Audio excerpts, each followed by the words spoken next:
Hi everybody, this is Jennifer. Take a look at this video that I've prepared for you. It's going to teach you most everything that you need to know about accessing library resources and doing research and citation. And of course, you can always contact me directly to ask questions and let me know what you're working on so I can help even more. So enjoy the video, and it will be online for you to go back to as needed. Have a good day and welcome to RIT. Hello and welcome to RIT. I'm Jennifer Freer, and I'm the librarian serving the Saunders College of Business. I'll be available throughout the semester to help you with research and citation. My contact info is on the screen and is also available on any of the business info guides shown later in this presentation. One of the most frequently asked questions is, does the library have my textbooks? Probably not. Look at your syllabus to see what is required and what is supplemental for a class. Check out our book collection at albert.rit.edu to see what we have. Your professor might put some electronic readings in My Courses, or they may have placed a copy of the textbook on reserve at the circulation desk. Reserve books can only be used in the library for a few hours at a time. If the library does have a print copy of a textbook, be very careful about trying to rely solely on it. Because reserved textbooks can only be checked out for a few hours at a time, and they are very popular, they may not be available when you need them. Resources for business student projects tend to be almost completely online. They tend to be databases containing articles or financials or demographics or market research or industry reports. And most of the current business books are ebooks. You can access our electronic resources from the dorms, anywhere on campus, or anywhere off campus. What is my role? I provide help with citation. I can coach on using citation styles like MLA and APA. I can help break down citation concepts like in-text versus references lists. And overall, this can help you avoid plagiarism. My primary role is to offer research guidance. I can suggest databases and resources for your assignments. I can offer search strategies, and I can coach you on what is available and what is not when it comes to information. I realize many of you may have not worked with a business librarian before and may not be sure of what to ask or how I can help. No problem. As you are assigned projects, many of your professors will ask you to locate articles or information to support an argument or justify a recommendation or to bolster analysis. For most people, their first instinct is to go straight to Google to run a search, or maybe go to Wikipedia to look up information. And yes, you can find information through those two tools. The challenge with these tools is the information you locate may not be the best, or it may not be the most up-to-date information, or the information they point you to might be behind a paywall. While you are a student at RIT, you have access to tons of information that has been paid for by us and would not be available to the general public. Think about the entertainment you consume. Great entertainment, like movies and TV shows, cost money to access because they cost money to produce. This TV show cost around $100 million to produce, and it relied upon creative experts who provided the know-how and labor to make sets, the digital expertise to innovate new ways to shoot special effects in camera, writers to write scripts, musicians to set the scene, and actors to lead us through the stories. All that content was not free to produce, and it's not free to watch.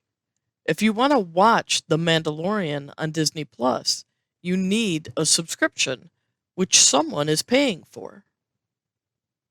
The same goes for informative and authoritative business information.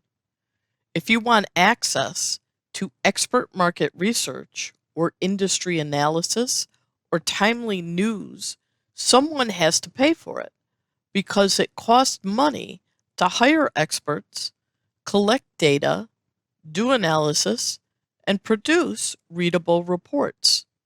For example, this report from Mintel costs over $4,000. But you have access to many Mintel reports and a few other services through our library subscriptions. They are provided to you at no cost to use in your coursework. Staying on top of the news is also important when studying business, so the library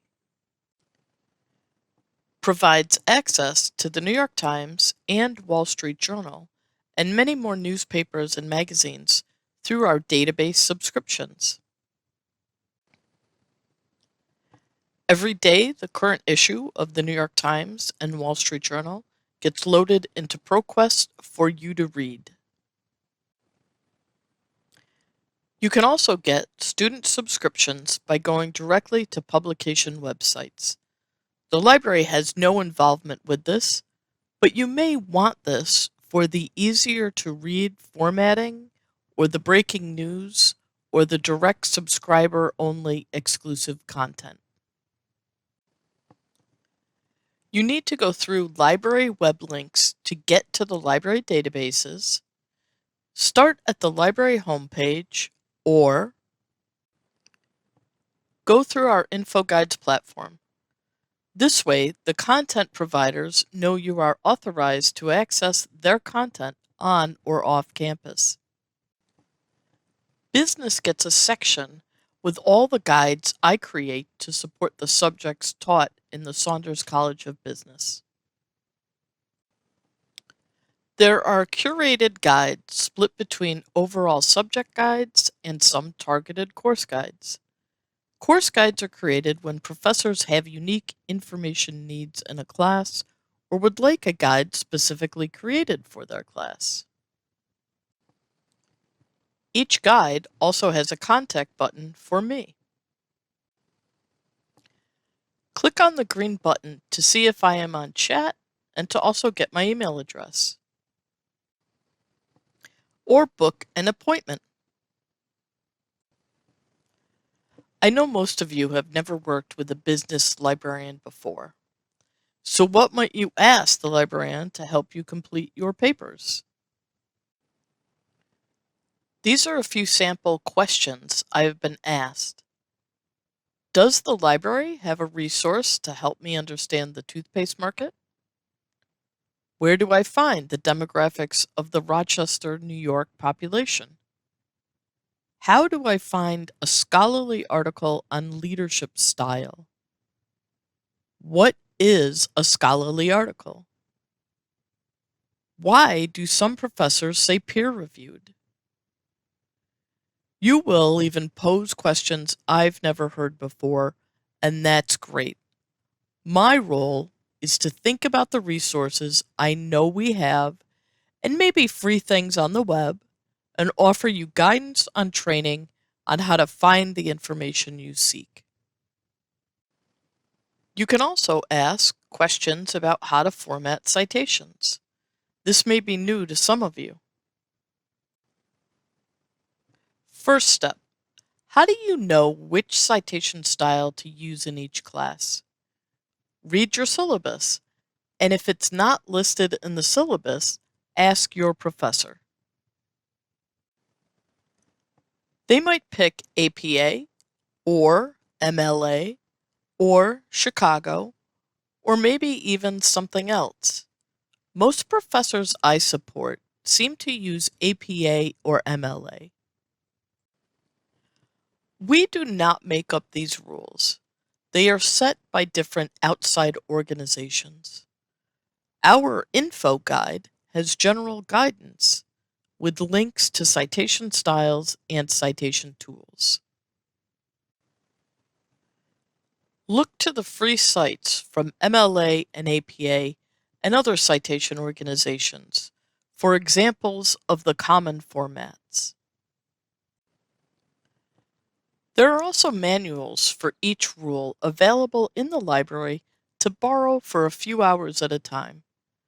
The manuals have explanations of the styles, along with sample citations for various items you might cite in your research. But most of you will be using articles, market or industry research, books, and basic items found on the websites. Lots of online tools can help you manage or store your citations, and will format the citations in the style you select. Be careful, sometimes these kick out badly formatted citations and you will be responsible, and it can impact your grade. So knowing the basic format of a book, a website, an article, for any given style is helpful to do quality checks when using automated tools. The manuals contain the rules, and these electronic tools ingest the rules, but sometimes they are outdated and do the formatting wrong. Just keep in mind that even using tools requires quality checking. You are ultimately responsible for everything in your paper. And you have tools you can use, people to ask questions of, and RIT also has writing support through the Writing Center.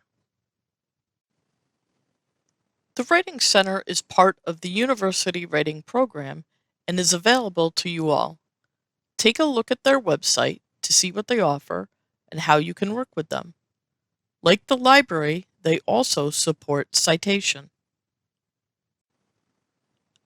Let's take a quick look at the mechanics of citation. In this slide, notice the red boxes throughout the top paragraph. These are in-text citations indicating to the reader where the ideas or facts in the sentence came from. The blue areas at the bottom paragraph are showing no in-text citations appear in that part of the paper. By not citing anything, the writer is signaling that this paragraph is all their own original thought or analysis.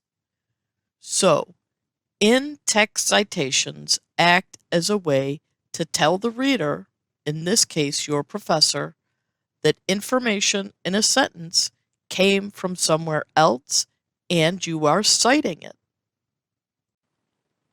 This is an example of an APA in-text citation. It is comprised of the author's last name, the year of publication, and the page number. In-text citation formatting will vary across styles and with the type of item you are citing, and may not always require page numbers. That is why having a manual or consulting the websites is helpful. This is an example of the full citation that is placed at the end of a paper or presentation. Notice it contains more information. All of this information helps the professor get to the item you cited if they want to read it. It also gives them a quick way to see where you are getting your research all in one place. This example is in APA format. MLA and other styles will look slightly different. Your full citations are in a references list at the end of the paper or presentation. This list is in alphabetical order. This list contains everything you cited within the text of the paper. The main elements to keep track of while you are researching are author, date, title, source, and there may be more depending on what you are citing. Another tool your professor might use is Turnitin. This helps professors know you are handing in your own original work. It is an originality checking tool that compares language in submitted papers to language in books and articles and paper mills and other submitted papers.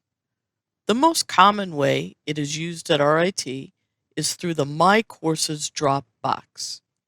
If your professor turns this on, a paper submitted to the My Courses Dropbox will go through Turnitin. This is mostly self-service, and Turnitin has student guides on how to read reports on their site. Ask your professor if they're going to use this tool and how you can interact with it and understand what it is doing. The library is not involved in this tool. The use of Turnitin is controlled by your professor, and the department called Center for Teaching and Learning administers the Turnitin software just as they administer My Courses. That concludes the library orientation. Take advantage of the resources the library provides and the expert help available to you. You have my contact information, so do not hesitate to email, chat, or make an appointment to ask questions.